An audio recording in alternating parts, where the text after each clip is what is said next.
Hey, what's up, everybody? This is Zach over at War Hippies. Today I have my first guest. His name is Philip Bythrow. He's on the phone. Hey, how's it going?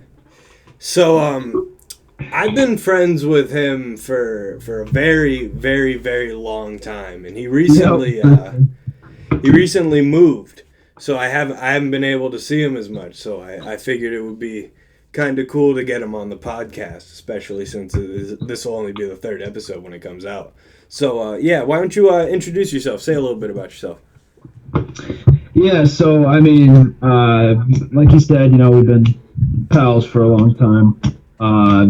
I recently moved to Illinois, and I've been doing the music thing for a while, but lately I have been just kind of listening to music, keeping updated with new music, and focusing more on clothing design, which is what I'm trying to get more into and start an online store, that sort of thing. So yeah, I mean that's me. My name's Bythrow for an artist name, but yeah. So I'm thinking we go way back. All right. I want to say the first time I ever saw you was in a baseball field at BCS. That actually sounds pretty accurate. Or at least I'd seen you before because you lived on my street, but I didn't know who you were, so I'd seen you on my street. But when I saw you on the baseball field was when it first clicked. Like, I know this guy. And I remember going up to you and asking you what your address was, what street you lived on. And I was like, yep, he lives on my street. And I couldn't believe how lucky I was because I'd never had that before. Right, yeah. Yeah, that was pretty neat. Yeah, I mean, for, a long time, it was just me and you. It was kind of cool. And then I remember we had that stupid-ass fight, and we didn't talk for like 4 years.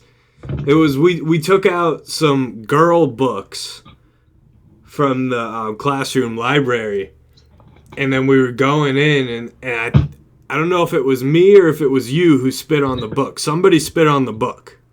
I feel it could have been you, but it also definitely could have been me. I can't remember. Yeah, I don't remember either, But then yeah.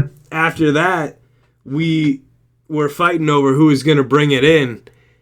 And then, I mean, the rest of it's like a little bit hazy for me. I remember going down to a guidance counselor or something, and we were talking about it. And I remember being like upset for no reason. There was absolutely no reason for me to be that upset over that. Yeah. Yeah, I know. Well, I mean, it's like, when the first time you get in trouble or something like that, it just tends to happen where you're like, wow, this is the end of the world. Yeah, and I mean, it was crazy for me, too, because I just moved. We spent the majority of that year best friends, so I don't think this happened until, like, the end of the year.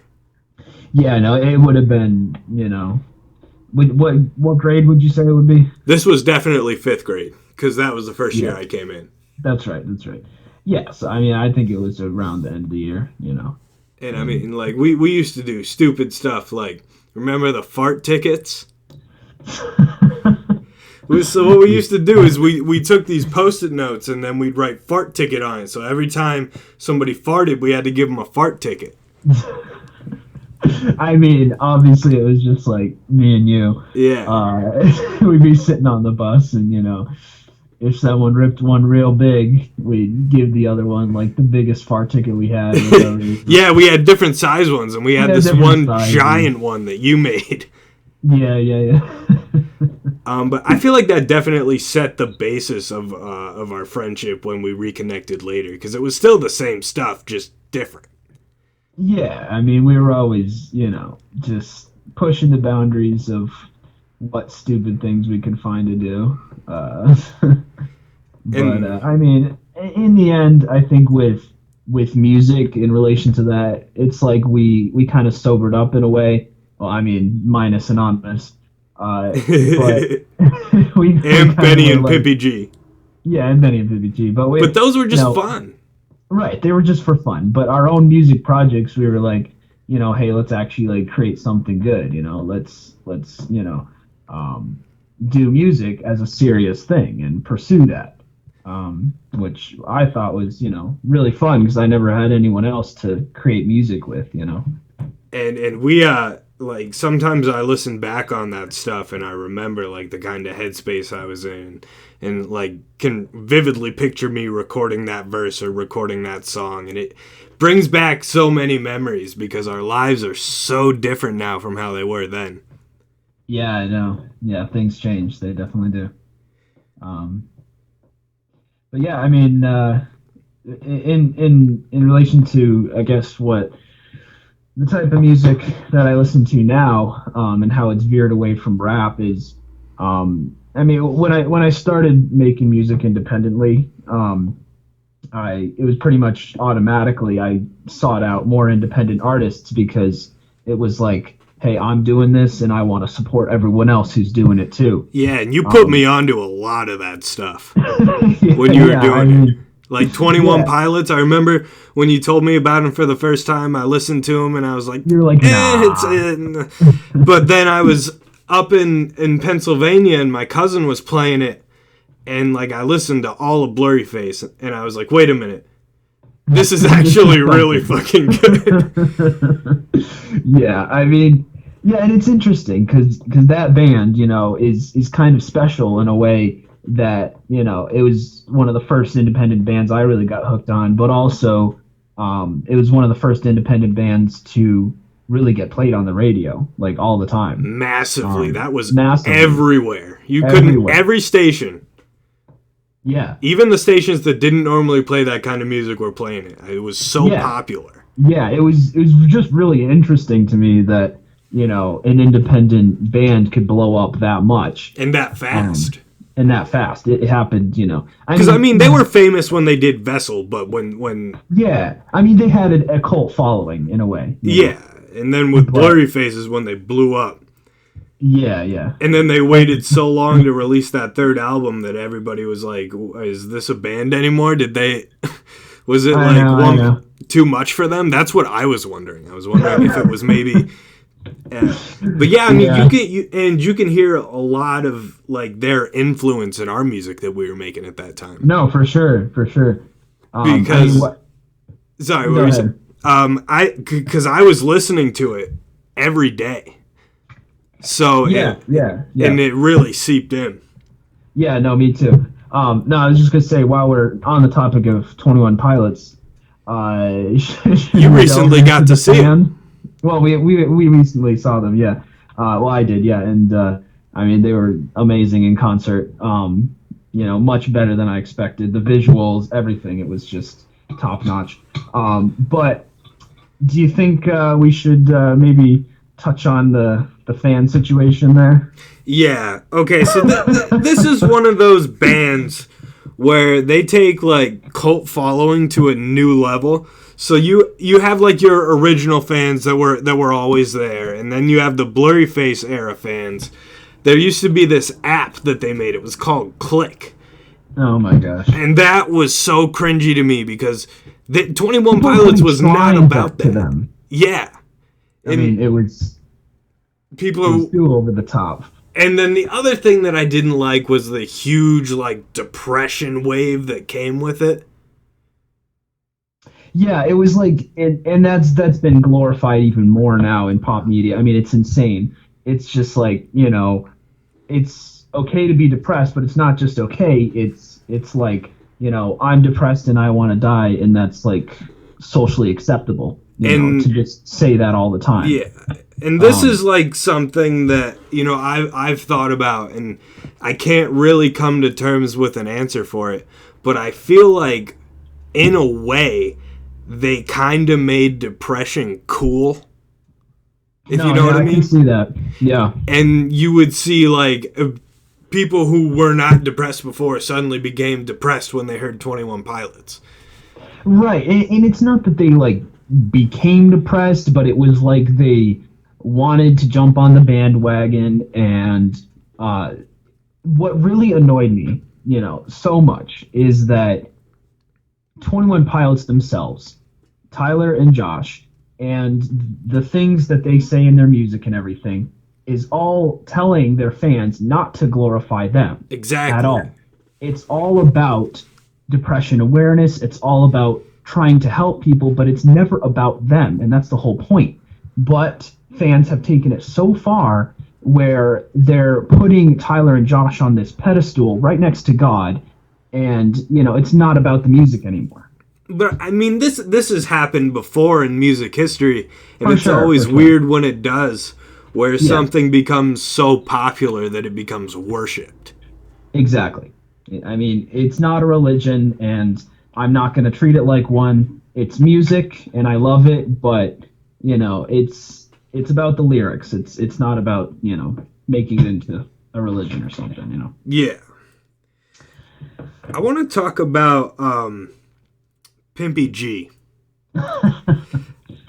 I was thinking about this today, and Yeah. for those of you out there, like we're really just having a conversation right now. I forget that there's even a mic on. Yeah, I know. I love it. But Yeah, me too. for those of you who don't know, Pimpy G was this character that we had made, and he's basically kind of like a chubby guy with dreadlocks, kind of like dirty. He's a wook. I didn't know it then, but there's a term for those kinds of people, and they're called wooks. Yeah, and he runs a trap house. And... He runs a trap house. You don't know if he's straight or if he's gay. Yeah, I mean, he's a little bit of everything. So we created this character, and Phil voices him, and Yeah. I had you do the intro and the outro to my Paradigm album, Yep. and it was one of those things that came so naturally. It just happened. I mean, mind you, there were a lot of retakes because there was a lot of laughing going on. But, dude, you did that so fluidly. And every time, like, somebody will listen to that album, because I've gotten a couple of people over the years to listen to it, they always say, man, this album, it's pretty good, but Pimpy G, what's going on there? They always want to know about Pimpy G. Never want to know about the actual music. They just want to know about Pimpy G. Yeah. And all right. Well, I guess I'll give a little background to Pimpy G. So, Pimpy G, he was a creation of, I always wanted this. I always thought I was a little self-conscious about my voice and that it wasn't low enough, and that I wanted to I sing too high or whatever. And so I wanted to create this character who was just kind of a badass, and he wasn't really, caring what other people thought, and he was, this big, tough, maybe he was a slob, but he was just, he didn't want to get in his way.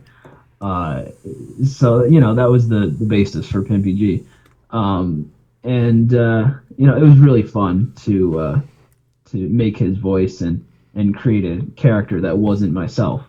But it kind of got in my head a little bit after recording the 2 songs I did by him, because it was kind of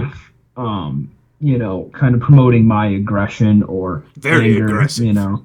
He's a very aggressive guy, and so it was fun and all, but I feel like Pimpy G has kind of tapered down just because I'm not trying to be about that anger or aggression or any of that. I'm trying to be a little more chill. No, I would completely understand if you don't want to.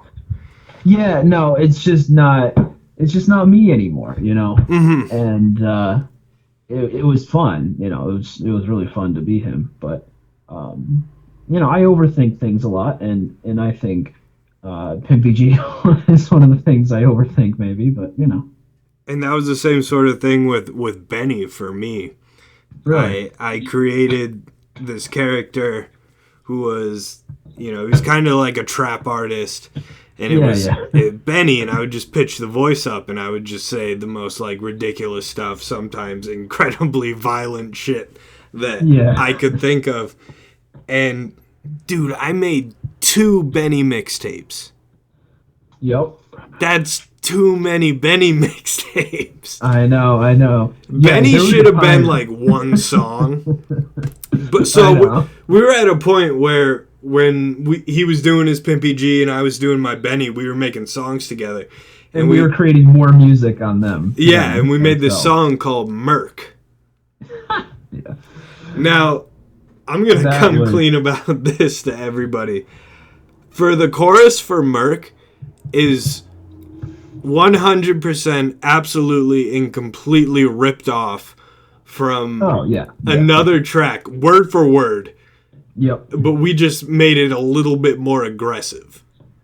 And I mean, we added our own verses and stuff that were original, but that chorus, that what makes that song is ripped off.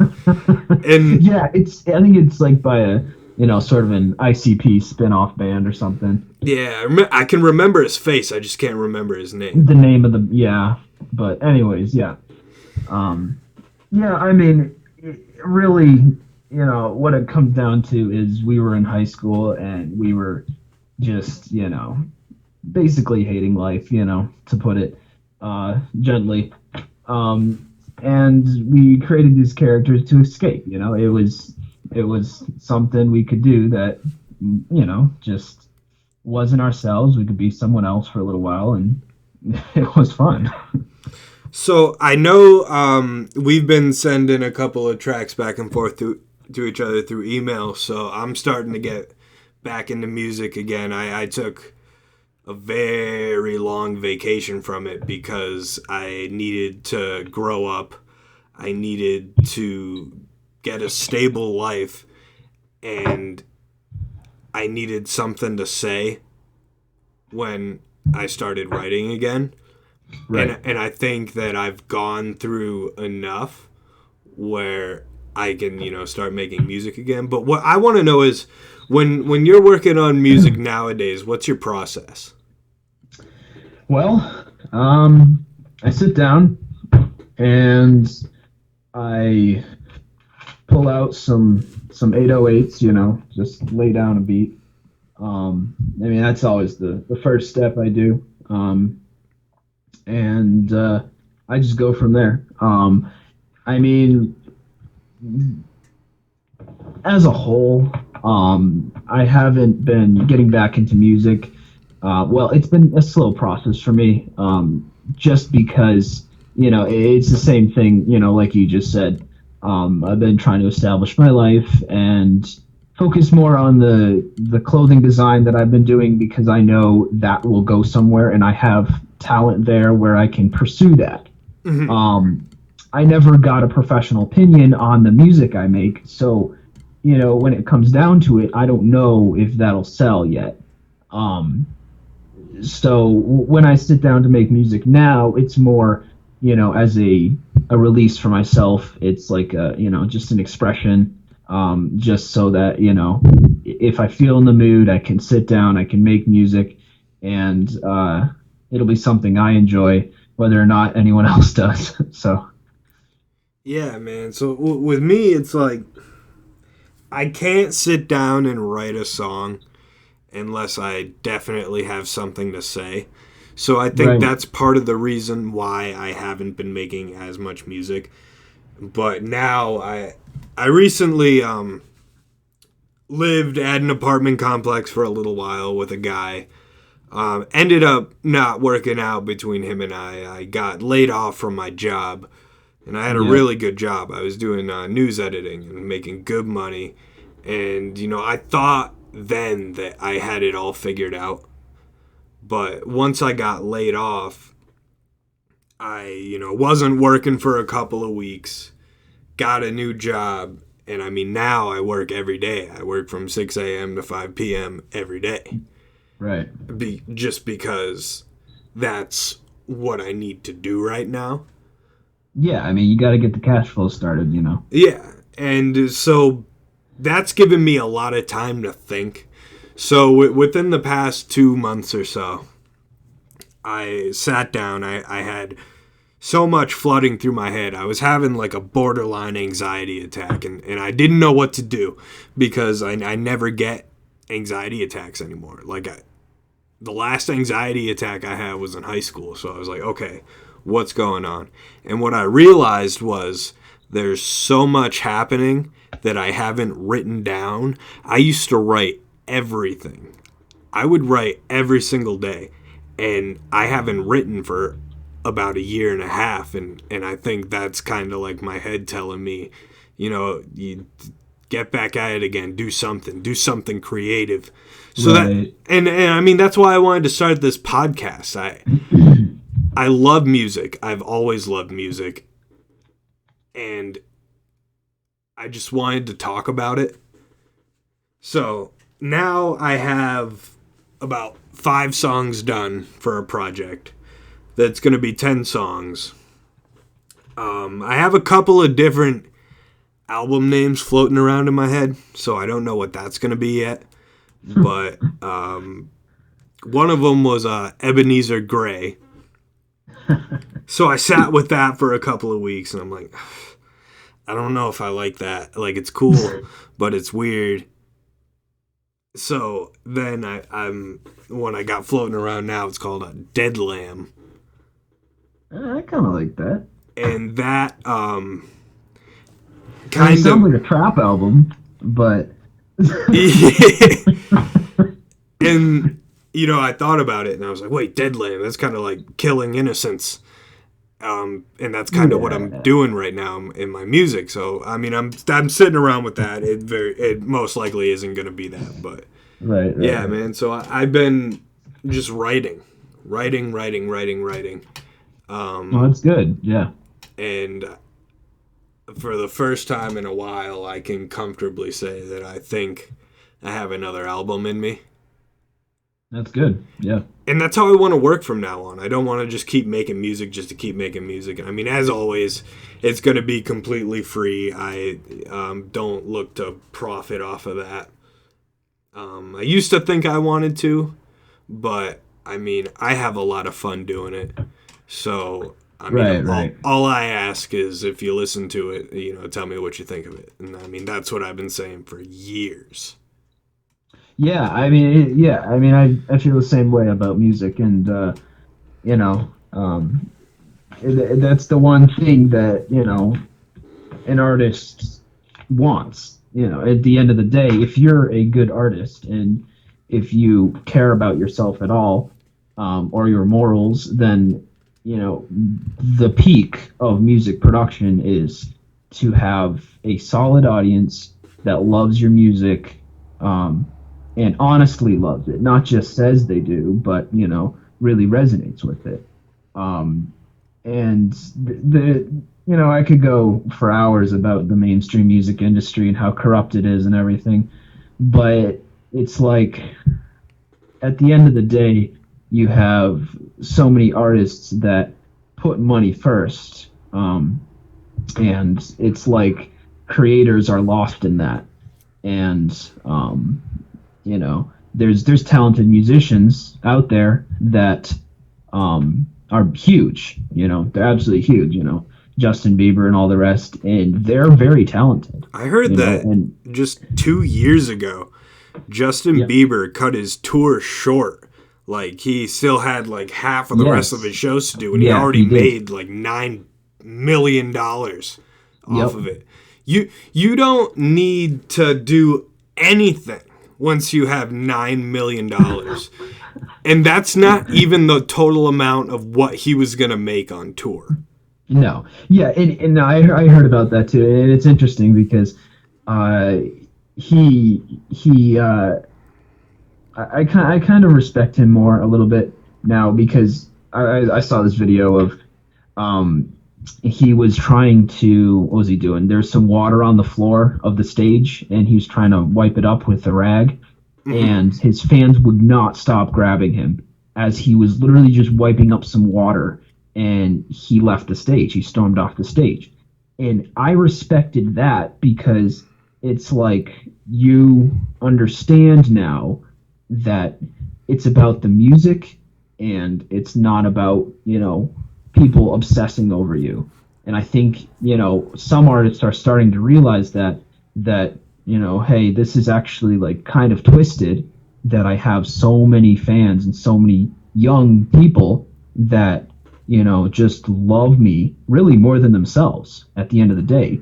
They're loving through other people. They love the artist more than they're focusing on themselves, if you know what I mean. Yeah, they have that heavy, hard-cutting obsession.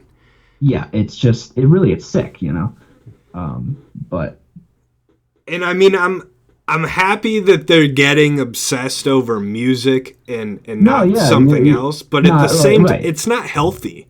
No, it's not healthy. And yeah, in really what it is the reason suicide rates are going through the roof is it stems from things like that, because people don't love themselves, or people don't take care of themselves. You have to put yourself first sometimes. You can't put celebrities first. That's not gonna help you at all. Yeah, and I mean, and if you go back to Justin Bieber, like, this kid was very, very, very famous when he was, what, like 13? He's been, and then people are always like, oh man, Justin Bieber went crazy. How could you not go crazy? Exactly. Like, you still have, your brain has so much more growing to do. Right. And then And you're a millionaire. Yeah, and he's never really known what it's like not to be like one of the most famous people on earth. Right. And so eventually you break down, and I think it's helpful really to him to have that moment where you're breaking down, and you're coming to that self-actualization that hey, like, wait a minute, I'm just a human being, and it's interesting. It really is, because a lot of normal people go through that every day. But when you have millions from the day you were born, it's like, where do they go through that? When does that happen? Where they, try to face, their real issues instead of hiding it behind dollar signs. Like, the number of kid stars who develop serious drug addictions or commit suicide is staggering. It's staggering. It's insane. And I another thing I go back to and confuses me to no end is, Chester Bennington's suicide. Yeah, that was out of nowhere. Because, I mean, he had a family. He was amazing. He had such a support system.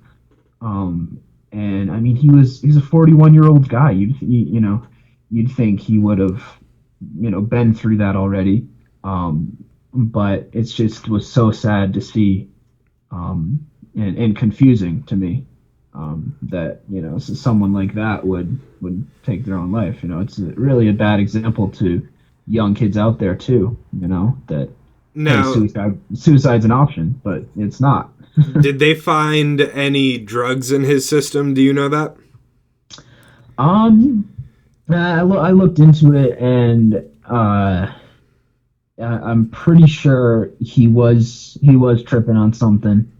Because a lot of these pain pills nowadays that they're describing people are making people depressed.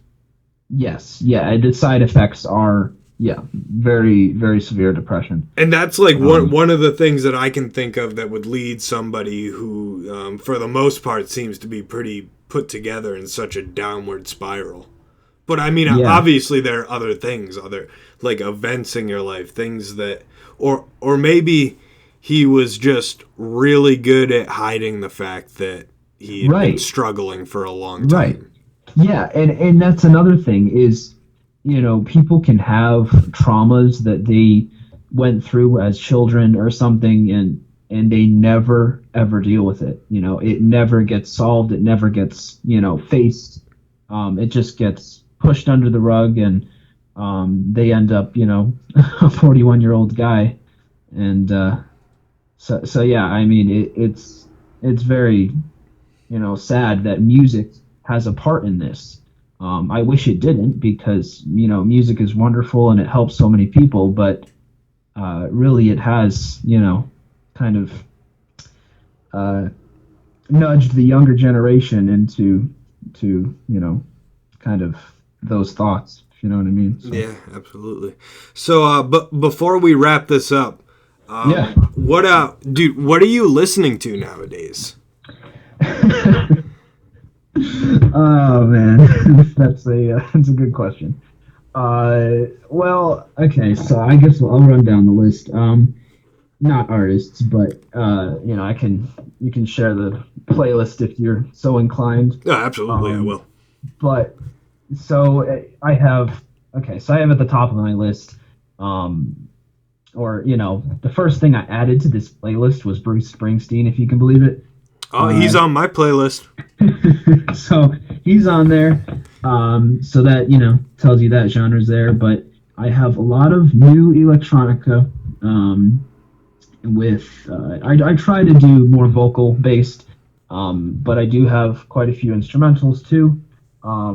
I can't really put a genre to what it is because I very much gravitate towards unique sounds, and anytime I find something that I really haven't heard before or I've heard before but it's done differently, it's just I have to listen to it, and I get very attached to music like that. But I also need new music, so the whole playlist is made up of, a lot of new and a little bit of old. To people listening to this podcast, please recommend music. Oh, yeah, definitely. That's a huge reason why I'm starting this. I want to know what everybody's listening to. Yeah. Also, one album I really have to shout out is "I Am Easy to Find" by The National. Because literally... Got that on vinyl. Really? Yep. Oh, nice. Literally, if someone messaged me and asked me to tell them about my character or my personality, I would send them a link to that album. Oh, it's incredible. Just because it's literally... and I say that very freely, but it is. It's I resonate with it so much, and it just feels like me in those lyrics. So it's very special to me. So we've had a lot of good albums that came out this year. A lot. This was an impressive year for music. It was. And 2018 was good too. I mean, obviously you had Trench, which I've gained a lot more respect for. Yeah, I'm into it now. It took me a while, but yeah. I mean, it's an acquired taste, but it's very phenomenal. But yeah, I mean, there's been very many releases. I mean, there's been a few trash releases as always. Oh yeah, that's always gonna come. Yeah, so I guess I have to ask you, what are you banging? Dude, ever since I graduated from high school, I've just listened to so much stuff.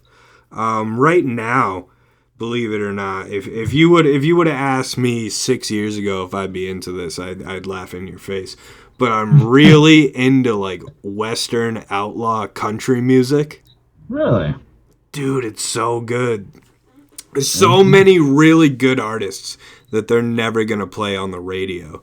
Like like Coulter Wall is one of them. He's so good. Tyler Childers, Cody Jinks, Sturgill Simpson, like a lot of these, it's really good. I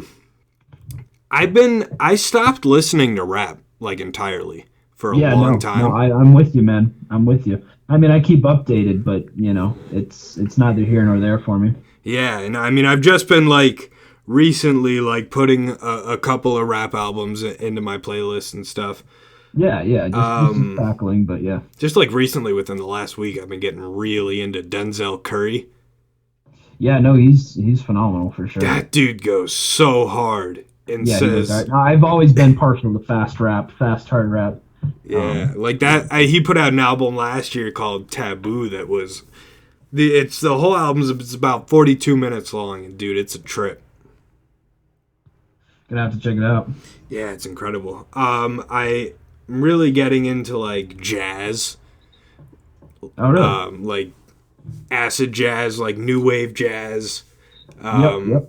I'm gonna do an episode on this dude at some point, but one guy I cannot recommend enough. This dude named Robert Glasper. To put this guy into context, he produced a large majority of Kendrick Lamar's To Pimp a Butterfly. Really? So when you listen to him, you'll be like, well, where do I know this from? It's from that. He's a classically trained pianist. Nice. And he's got this album called Black Radio. Okay. And this came out, I'm not going to give you the right year, but it came out recently within the last 3 years. Okay. And it's definitely in my top 5 albums that I've heard this year. Nice. All right, well, I got to head out. It's been really nice talking to you, dude. Yeah, it was, thanks for calling up. Oh, no problem. I'd love to have you on again sometime. Yeah, for sure, man. Sweet. All right, we'll see you later, man. Alrighty.